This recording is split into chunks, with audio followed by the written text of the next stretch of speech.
অন্তর্বর্তীকালে সরকারে যারা আছেন, অন্তর্বর্তীকালে সরকার প্রধান হিসেবে শপথ নিয়েছেন ডক্টর মোহাম্মদ ইউনূস। সরকারি উপদেষ্টা পরিষদে রয়েছেন আরও ১৬ জন।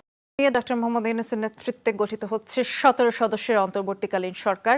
আমরা এই বিষয়ে আরো বিস্তারিত জানবো আমাদের সহকর্মী আসসালামু আলাইকুম, আপনাদের সবাইকে স্বাগতম আমাদের চ্যানেল বিশাল বাহার এ। আজকে আমরা আমাদের অন্তর্বর্তীকালে সরকারের সবার সম্পর্কে জানব। তো আমাদের ভিডিওটি শুরু করা যাক। ডক্টর মোহাম্মদ ইউনূস অন্তর্বর্তীকালে সরকার হিসেবে দায়িত্ব নিয়েছেন। নোবেলজয়ী এই অর্থনীতিবিদ ১৯৮৩ সালে গ্রামীণ ব্যাংক প্রতিষ্ঠান করেছেন। ২০২০ সালে বার্ষিক প্রতিবেদন অনুযায়ী ব্যাংকের গ্রাহক সংখ্যা ৯০ লাখের বেশি, তার মধ্যে ৯৭% বেশি নারী। ক্ষুদ্র ঋণের মাধ্যমে গ্রামীণ নারীদের দারিদ্র্য বিমোচনের জন্য ২০০৬ সালে ডক্টর ইউনূস ও গ্রামীণ ব্যাংক শান্তিতে নোবেল পুরস্কার পান। সালেহ উদ্দিন আহমেদ বাংলাদেশ ব্যাংকের সাবেক গভর্নর, অর্থনীতিবিদ। ১৯৭০ সালে ঢাকা বিশ্ববিদ্যালয়ে অর্থনীতিতে স্নাতকোত্তর, পাকিস্তানে কেন্দ্রীয় প্রশাসক civil service of Pakistan (CSP) ক্যাডারে যোগ দেন। ১৯৭৮ সালে কানাডার হ্যামিল্টন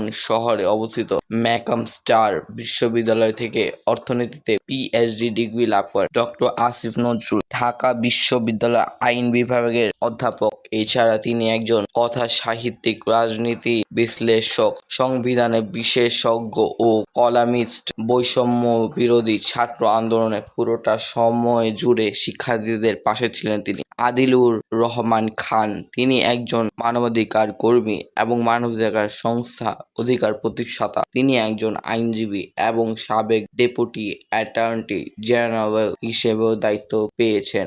A.F. হাসান আরিফ তিনি একজন বাংলাদেশি আইনজীবী, বাংলাদেশের সাবেক অ্যাটর্নি জেনারেল এবং ফখরুদ্দিন আহমেদের নেতৃত্বে তত্ত্বাবধায়ক সরকারের আইন, বিচার ও সংসদ বিষয়ক মন্ত্রণালয় ভূমিকা এবং ধর্ম মন্ত্রণালয় বিষয়ক উপদেষ্টা হিসেবে দায়িত্ব পালন করছেন। মোহাম্মদ তৌহিদ হোসেন বাংলাদেশের সাবেক পররাষ্ট্র সচিব হিসেবে দায়িত্ব পালন করেছেন তিনি। এছাড়া দক্ষিণ আফ্রিকায় বাংলাদেশ সাবেক হাই কমিশনার ও ছিলেন তিনি। সৈয়দ রিজওয়ানা হাসান পরিবেশ বিষয়ক সচেতনতা তৈরির স্বীকৃতি হিসেবে ২০০৭ সালে জাতীয় পরিবেশ পদক, ২০১২ সালে র্যামন ম্যাগসেসে পুরস্কার এবং প্রথম বাংলাদেশি হিসেবে ২০০৯ সালে পরিবেশের নোবেল খ্যাত গোল্ডম্যান এনভায়রনমেন্টাল পদক পান তিনি। ২০০৯ সালে টাইম সাময়িকী তাকে হিরোজ অফ এনভায়রনমেন্ট খেতাবে দেয়। সৈয়দা রিজওয়ানা হাসানের জন্ম ১৯৬৮ সালে ঢাকায়। শারমিন মুর্শিদ নির্বাচন পর্যবেক্ষক হিসেবে তিনি বাংলাদেশে বেশ পরিচিত।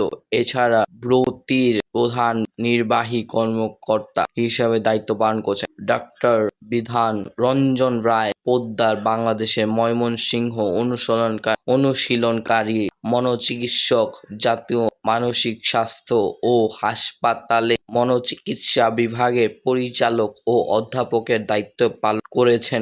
এম সাখাওয়াত হোসেন তিনি সাবেক সামরিক কর্মকর্তা, নির্বাচন কমিশনার হিসেবে দায়িত্ব পালন করছেন। অন্তর্বর্তী সরকারের দায়িত্ব গ্রহণের আগে SIPGর সিনিয়র রিসার্চ ফেলো NSU হিসেবে দায়িত্ব পালন করেছেন। ফরিদা আক্তার এখন উন্নয়ন কর্মী হিসেবে কৃষির উন্নয়নে কাজ করছেন। দায়িত্ব নেওয়ার আগে তিনি উদ্ভিদ উন্নয়ন বিকল্পের নীতি নির্ধারণী গবেষণা এর নির্বাহী পরিচালক ছিলেন। নূরজাহান বেগম ২০১০ সালে গ্রামীণ ব্যাংকের চেয়ারম্যান হিসেবে নিযুক্ত হন। তিনি নোবেলজয়ী প্রতিষ্ঠান গ্রামীণ ব্যাংকের ভারপ্রাপ্ত ব্যবস্থাপনা পরিচালক হিসেবে দায়িত্ব পালন করেন। দায়িত্বটি পেয়েছিলেন ব্যাংকের প্রতিষ্ঠাতা অধ্যাপক মোহাম্মদ ইউনূসের কাছ থেকে। এরপর তিনি গ্রামীণ পরিবারে একটি অলাভজনক শিক্ষা প্রতিষ্ঠান গ্রামীণ শিক্ষার ব্যবস্থাপনা পরিচালক হিসেবে দায়িত্ব পালন করেন। নাহিদ ইসলাম বৈষম্য বিরোধী ছাত্র আন্দোলনের অন্যতম সংগঠক। তাদের নেতৃত্বে গড়ে ওঠা আন্দোলনে পদত্যাগে বাধ্য হন সাবেক প্রধানমন্ত্রী শেখ হাসিনা। আসিফ মোহাম্মদ সজীব ভুঁইয়া বৈষম্য বিরোধী ছাত্র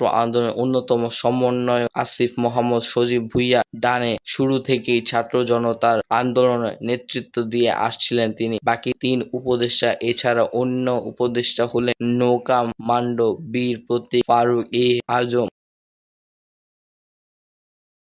হেফাজতে ইসলাম বাংলাদেশের সাবেক নায়েবে আমির ম খালিদ হাসান এবং চট্টগ্রাম উন্নয়ন বোর্ডের চেয়ারম্যান সুজিব চাকমা।